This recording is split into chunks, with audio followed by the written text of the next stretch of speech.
Hello YouTube, my name is Shirria. This is the Shirria Mac channel where I document my journey towards debt freedom in hopes to build wealth, retire early, or become work independent as a married woman paying debt alone. If you are new here, thank you so very much for clicking on this video. And if you are a returning viewer or subscriber, thank you so very much for coming back. If you're new and you're a viewer but not yet a subscriber, please consider subscribing to follow my journey towards eliminating 6 figures worth of student loan debt as a married woman paying debt alone. In today's video, we will be doing my November monthly budget. This is something that I have recently started. We'll just get right into it.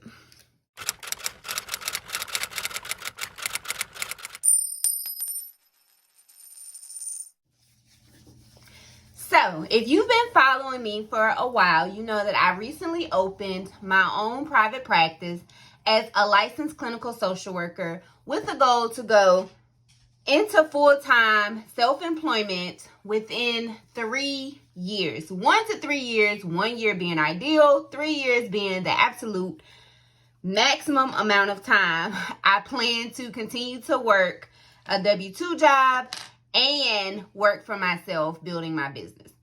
So I came up with a goal to develop a freedom fund of a year's worth of basic budget living expenses. And to know what a basic budget needed to be, I had to do a monthly budget of what my expenses are now. And so here we are with my monthly budget. All right, so you'll see that a monthly savings goal of $350. That is, and this is actually not correct because I actually save $300 into my freedom fund. So it's $400.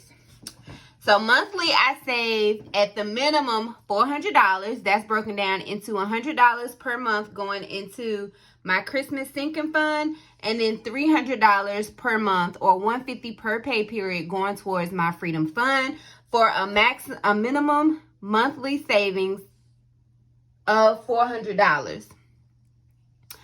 As for the income, and this is strictly my W-2 income because everything else that I make from my business goes into my business savings account, my business checking account. And I haven't quite gotten to what a budget for my business looks like because I don't have, right now my expenses are very minimal because I only do virtual therapy, but I am considering renting a space or buying a building, some type of commercial property. Anyhow, so for my W-2 income, I bring in just a little bit under $4,000, $3,928.88. As for my major debt, it is Fed loan, which is my student loan debt, but that will be changing come January. And my minimum payment is $300. So we come over here to what my fixed expenses are. My fixed expenses come up to $2,155.36. So when I consider a basic budget, I consider just the necessities. So that would include my mortgage, my 2 mortgages. Netflix would probably phase out because we don't really watch it unless my kids wanted to continue to carry that. Planet Fitness, I'm on the fence about that because working out is self-care for me, and self-care for me is important. Being intentional with my me time is important. And so I probably would not get rid of this. This is the basic package. I did go from the $22 to the $10 one, and I would probably keep that. This is my kids' cell phone bill. Both of my kids do work, and so when I go into self-employment, I would also hand this over to them.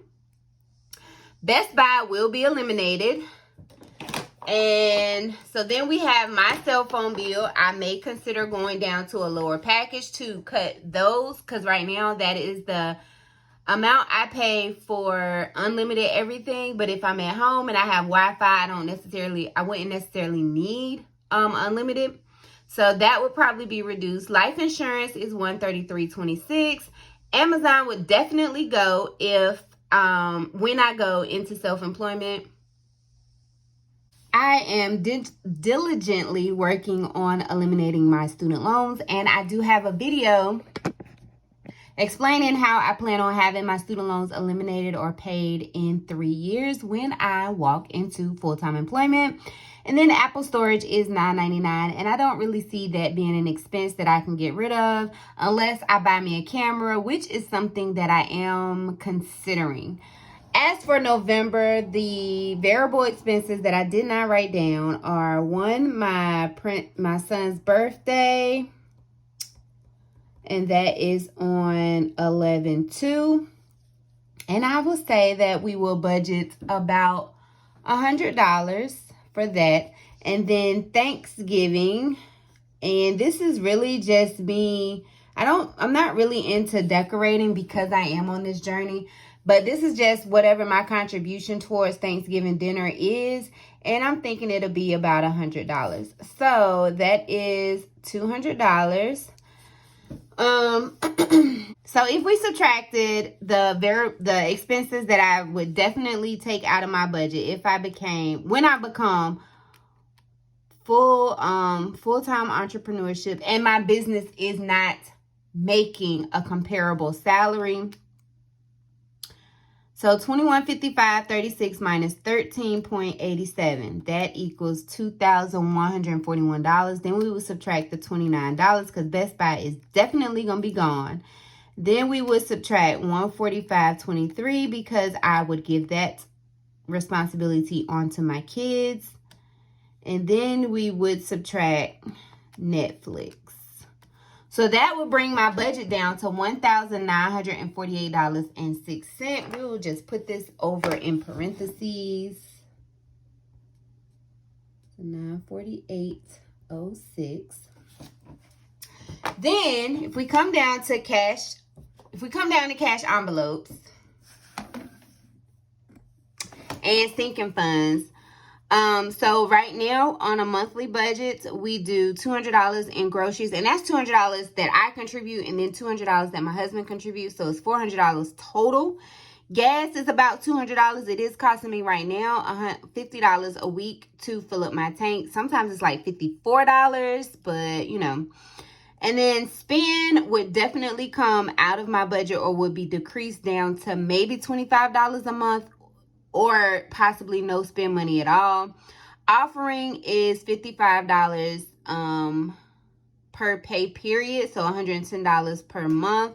Commissions is just my son's, and I'm not sure I would take that away because I do have this struggle where, I mean, I don't think he really looks for it, but I don't feel like he should have to, I don't feel like the decisions I make personally should have a weighing effect on my kids. I hope that makes sense. So I would really feel guilty if I took his commissions away because I decided I was going to work for myself. And because he's not old enough to like understand the sacrifice I would be making, so to speak, I guess. I don't know. How have you guys handled that?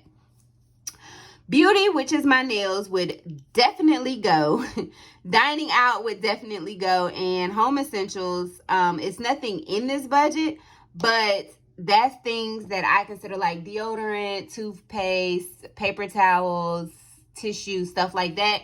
And it's not in this budget because I did like this massive haul when a lot of the items were on Ibotta, and I got a lot of rebates back. So I don't think we'll need anything else until maybe December.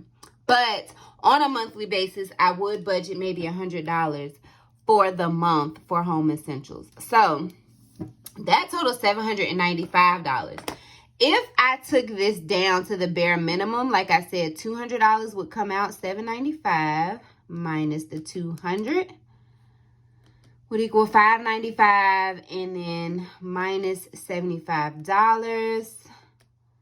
That would bring it down to $520, but then we would have to add $100 for home essentials. So $620 would be what my bare budget would be. $620. And then for sinking funds, they're usually $85 per pay period and $170 per month. And so, obviously, vacations would leave if once I became full-time employed or walked into full-time self-employment. Car maintenance would have to stay. Prom is only one more year that I have to pay this, so this would come out, and then subscriptions would stay. So we would go from 170 to minus 100 minus 10. So it would go from 170 to 60. So it would be basically cut in half. We go down to the monthly summary. Again, my income is $3,928.88.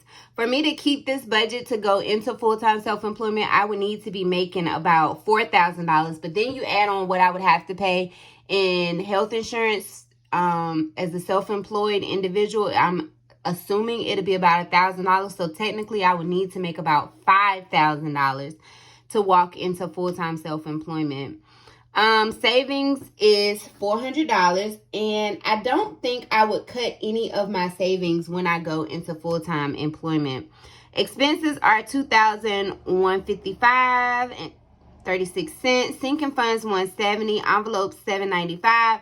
That leaves a balance of $458.52. So technically,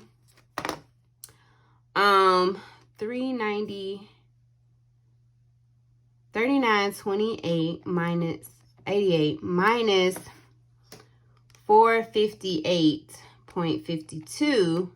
So technically, I should be saving $3,470.36 in a month in expenses, but I'm not. I'm only saving $3,000 per month. And so if we did take the basic budget, that would be $1,948.06 plus $620 plus $60 plus the $400 that I would continue to save plus $400. So yeah, that does have me at $3,028.06, and that is doable only because I am already making about $3,000 on the side in my private practice. And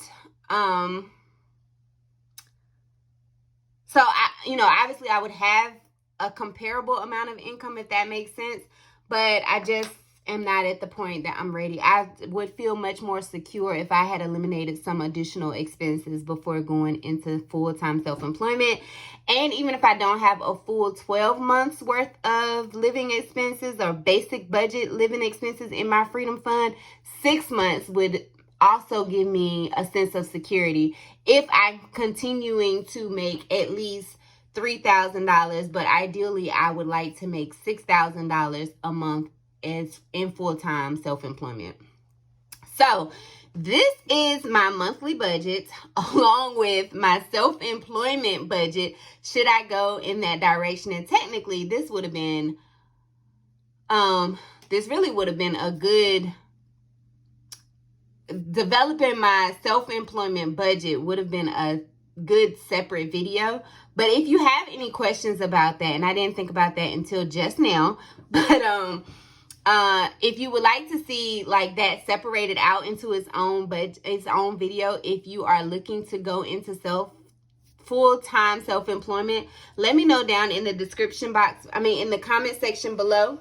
I am more than willing to again bring you guys on my journey into that transition. Although it ideally I think it's going to be 3 years, just because I have this sense of comfortability with my finances, and I feel like certain things just need to be gone. And if I had my student loans paid off, and in 3 years, both of my my teenage kids will be adults. So that is it for my monthly budget, as well as my basic budget for full-time self-employment. Again, if you would like to see that in a separate video, me developing that and kind of explaining that and breaking it down, let me know down in the comment section below. If you have not already subscribed to my channel, please consider subscribing to follow my journey as I eliminate 6 figures worth of student loan debt as a married woman paying debt alone. If you have not already watched the video where I talk about exactly what that means, I will link that up over here in the cards above, somewhere over here. And do remember that the debt-free journey is indeed a journey, not a destination.